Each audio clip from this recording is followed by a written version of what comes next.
Hi friends, अस्सलाम वालेकुम। मैं एमर सुमरो आज फिर से constitution of Islamic Republic of 1973 के ऊपर एक नए टॉपिक के साथ आपकी खिदमत में हाजिर हुए हैं।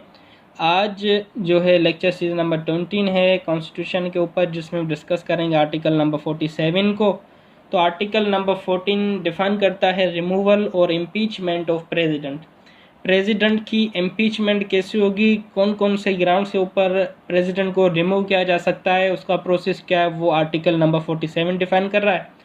तो क्लास 1 जो है डिफाइन कर रहा है कि अकॉर्डिंग टू दिस मीन्स के ये डिफाइन कर रहा है कि इस प्रोविजन, इस आर्टिकल के मुताबिक जो प्रेसिडेंट है उसको उसके ऑफिस से रिमूव किया जाएगा। नंबर 1 ग्राउंड क्या है, फिजिकल अनकैपेसिटी हो या मेंटली अनकैपेसिटी हो या अनकेपेबल हो, या तो वो कॉन्स्टिट्यूशन की वायोलेशन करे, उसकी चार्ज में उसको इम्पीच किया जा सकता है, या वो कोई ग्रोस मिसकंडक्ट करता है। तो ये 4 जो ग्राउंड्स बताए गए हैं क्लास नंबर 1 में, इस बेस के ऊपर प्रेसिडेंट को रिमूव किया जा सकता है। फिजिकली अनकेपेबल हो, मेंटली अनकेपेबल हो, अगर कॉन्स्टिट्यूशन की वायोलेशन करता है उसकी चार्ज में भी इम्पीच हो सकता है, या तो वो किसी के साथ ग्रॉस मिसकंडक्ट करता है या मिसकंडक्ट करता है, तो उस बेस पे उस ग्राउंड के ऊपर भी प्रेसिडेंट को रिमूव किया जा सकता है। क्लास नंबर 2 में प्रोसेस बता रहा है। तो सबसे पहले ये बता रहा है कि 1/3 रिक्वायरमेंट होना लाजमी है दोनों हाउसेस की।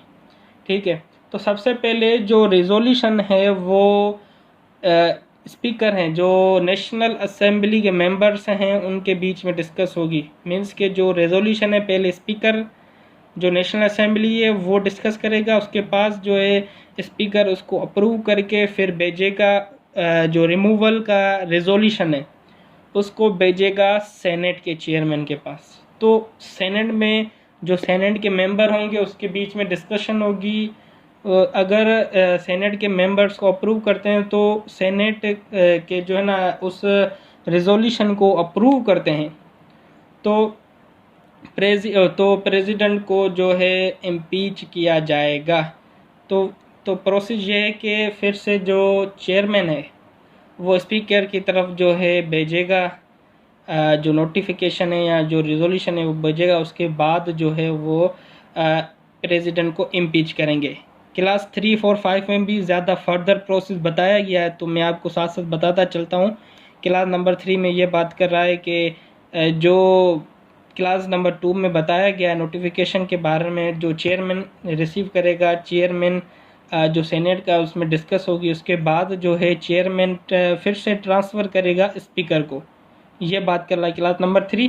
क्लास नंबर 4 में ये बता रहा है कि जो स्पीकर है नेशनल असेंबली का वो 3 दिन में जो रिसिप्ट है नोटिस की, जो क्लास नंबर 2 क्लास नंबर 3 में बताई है, मीन्स के इम्पीचमेंट या रिमूवल का नोटिफिकेशन, उसकी कॉपी वो भेजेगा, स्पीकर भेजेगा प्रेसिडेंट को भेजने के बाद तो स्पीकर जो है दोनों हाउसेस की एक जॉइंट मीटिंग रखाएगा, या स्पीकर जो है दोनों हाउसेस के मेंबर को समन भेजेगा कि जॉइंट सीटिंग है, और नोटिफिकेशन 3 दिन के अंदर अंदर नोटिफिकेशन वो प्रेसिडेंट के भेजेगा। 3 दिन के बाद जो है 7 से लेकर 14 दिन के अंदर अंदर 7 से 14 दिन के बीच में जो है जॉइंट सिटिंग होगी दोनों हाउसेस की। फिर जो है उसमें क्या है, क्लास नंबर 6 में बता रहा है द जॉइंट सिटिंग में इन्वेस्टिगेट और cause to be investigated the ground और the charge upon which the notice is founded.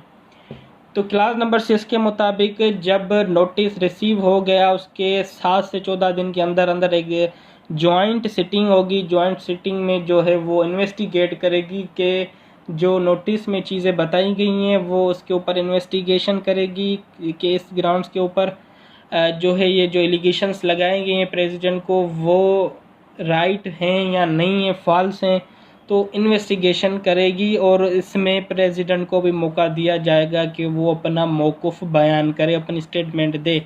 तो उधर डिस्कशन होगी, उसके बाद जो है फाइनल डिसीजन लिया जाएगा। तो क्लास नंबर 7 में भी ये बात कर रहा है कि प्रेसिडेंट के पास ये राइट है कि वो अपीयर हो सकता है, अपने आप को ड्यूरिंग इन्वेस्टिगेशन प्रेजेंट कर सकता है जॉइंट सिटिंग में, वो आ सकता है। मीन्स के जैसे मैंने आपको बताया प्रीवियसली कि प्रेसिडेंट का ये राइट है कि वो जॉइंट सिटिंग में आ सकता है, अपना मौकूफ़ रख सकता है। तो क्लास नंबर 8 में ये बता रहा है, क्लास नंबर 8 में सिंपल ये बात कर रहा है कि इन्वेस्टिगेशन होने के बाद जब रिज़ल्ट आती है तो दोनों जो जॉइंट सिटिंग होती है उसमें वोटिंग होती है। अगर वोटिंग 2/3 है, 2/3 है या 2/3 से ज़्यादा है, 2/3 से कम ना हो, जो भी मेंबर्स हैं जो जॉइंट सिटिंग में पार्लियामेंट के, उसके 2/3 वोटिंग आते हैं पॉजिटिव के हाँ प्रेसिडेंट जो है वो अनफिट है, वो जो है उसने ऐसा कोई चार्ज की है, अनवॉल्यूशन की है, तो पार्लियामेंट में डिक्लेयर किया जाएगा कि प्रेसिडेंट अनफिट है, वो अनकेपेबल है, या वो कॉन्स्टिट्यूशन की वायलेशन करता है, या उसने मिस ग्रॉस कंडक्ट किया है। तो उसको इस ब्याफ पे उसकी जो प्रेसिडेंट की ऑफिस होगी वो सीज़ की जाएगी और वो इमीडिएटली रिजोल्यूशन पास किया जाएगा कि फ़ौरन प्रेसिडेंट को उसकी सीट से रिमूव किया जाए, उसको इम्पीच किया जाए। ग्राउंड भी मेंशन करेगी कि इस ग्राउंड्स पे हम कर रहे हैं, ये प्रूफ हो चुका है। तो बेसिकली ये था आर्टिकल नंबर 47, जस्ट ये डिफाइन कर रहा है आपको कि प्रेसिडेंट का रिमूवल कौन कौन से ग्राउंड्स पे हो सकता है और उसका प्रोसेस क्या है। बस ये 2 चीज़ें एक्सप्लेन कर रहा है आपको। तो बेसिकली ये था हमारा आज का वीडियो। इंशाल्लाह मिलते हैं नेक्स्ट लेक्चर में, जब तक के लिए अल्लाह हाफिज़।